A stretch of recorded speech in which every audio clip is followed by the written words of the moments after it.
Good morning class. Last class में जो है हमने अपने कल 3 टॉपिक डिस्कस किए थे। उसके बाद हमारा जो नेक्स्ट टॉपिक है वो है जल के उपयोग। इसमें हमारा जो टॉपिक दिया गया है इसमें हमारे 2 तरह से उपयोगिता बताई गई हैं, जिसमें हम सब जानते हैं कि दैनिक कार्यों में जल की उपयोगिता रहती है। जो हमारे रेगुलर वर्क हैं जिसमें हम करते ही हैं, जैसे हमें स्नान करना है, कुल्ला या मंजन करना है अपनी शारीरिक स्वच्छता के लिए, जल भोजन पकाने के लिए, इन सब के लिए जो है हमें जल की उपयोगिता ज़रूरी है। इसके अलावा सेकंड नंबर पे हमारे सामुदायिक कार्य, जो हमारे कम्युनिटी के वर्क होते हैं, जैसे कि हमें जो कृषि करनी है जिसमें हमें सिंचाई के लिए जो है हमें जल की यूजेस काफ़ी ज़्यादा रहती हैं। इसके अलावा जल हमारा विद्युत निर्माण, वाष्प ऊर्जा के उत्पादन से लेकर अन्य कारखानों तथा रेल के संचालन में भी उपयोगिता स्वयं सिद्ध हो जाती है। साथ ही जल शक्ति से बनी जो विद्युत है वो मानव जीवन के लिए वरदान है, क्योंकि जब अब आजकल आप लोग देख ही रहे हैं कि गर्मियाँ पड़ रही हैं, ग्रीष्म ऋतु में पंखे, कूलर, एसी ये सब चीज़ें चलती हैं और इसके लिए हमें इलेक्ट्रिसिटी की ज़रूरत होती ही है। तो यानी कि जल जो है उसकी उपयोगिता हमारे लिए बहुत ही ज़्यादा ज़रूरी है। नेक्स्ट हमारा टॉपिक है इसमें जल की उपलब्धता।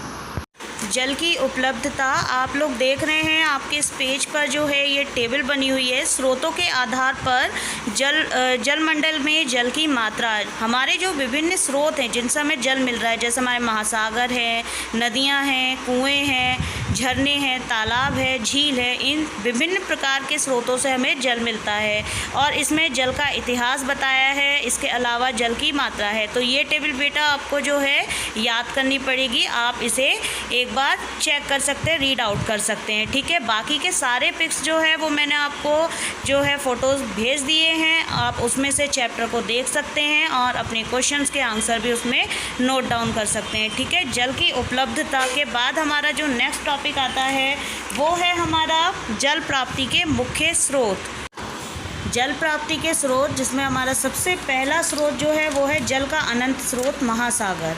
आपने देखा ये है कि जो भूस्तरीय जल का 97% जो अंश है वो खारे जल के रूप में महासागर में संचित है, ठीक है। पृथ्वी तल की जो सभी नदियां हैं वो बहकर अंत में अपनी समस्त जल राशि के साथ महासागर में ही विलीन हो जाती हैं। मतलब जो भी नदियां हैं वो जहां भी बह रही हैं उसके बाद वो आके आपकी महासागर यानी जो समुद्र है उसी में ही आकर मिलती है। लेकिन जो समुद्र का पानी है वो इतना खारा होता है जिसे हम जो है कंज्यूम नहीं कर सकते, मतलब उसका हम यूज़ नहीं कर सकते हैं, ठीक है। नेक्स्ट हमारा जो टॉपिक है जल का स्रोत है वो है हमारी नदियाँ।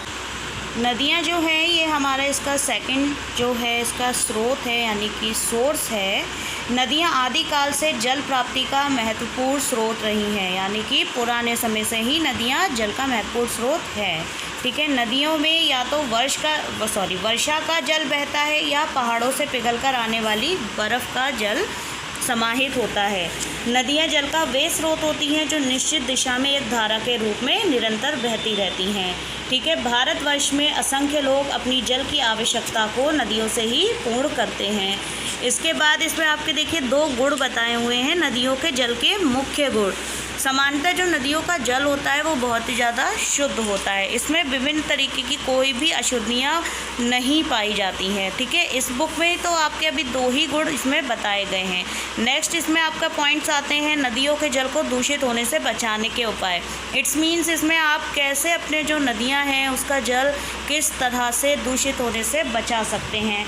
इसमें हम सभी जानते हैं कि कभी भी हमारे कुछ भी धार्मिक कार्यक्रम होते हैं, सबसे पहले अगर हमारा उसका कुछ भी सामान बचा होता है उसको हम नदियों में जाके ही विसर्जित करते हैं। तो हमें ये नहीं करना है, क्योंकि नदियों के द्वारा ही जल हमें घर तक मिल रहा है।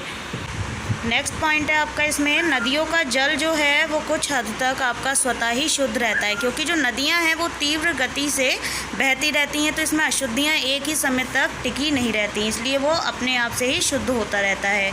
इसमें नेक्स्ट पॉइंट आपका है कि नदियों के जल में दूषित जल को मिलने से रोका जाए, या फिर जो नदी में जाके जो जल में जाके हम नहाते हैं या कपड़े धो रहे हैं, पशुओं को स्नान करा रहे हैं, इस पर रोक लगा दी जाए। मानव या पशु के जो शव हैं उसमें जो है उसको प्रवाहित ना कराया जाए। इससे हम जो है अपने नदियों के जो जल है उसको प्रदूषित होने से बचा सकते हैं।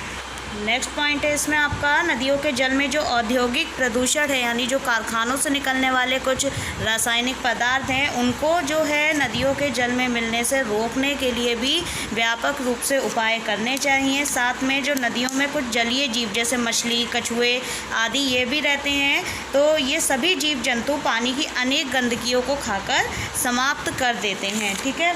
और लास्ट पॉइंट इसमें आपका है कि जो बस्तियों तथा औद्योगिक विषैले जल को उपचारित करके ही नदियों के जल में मिलने देना चाहिए।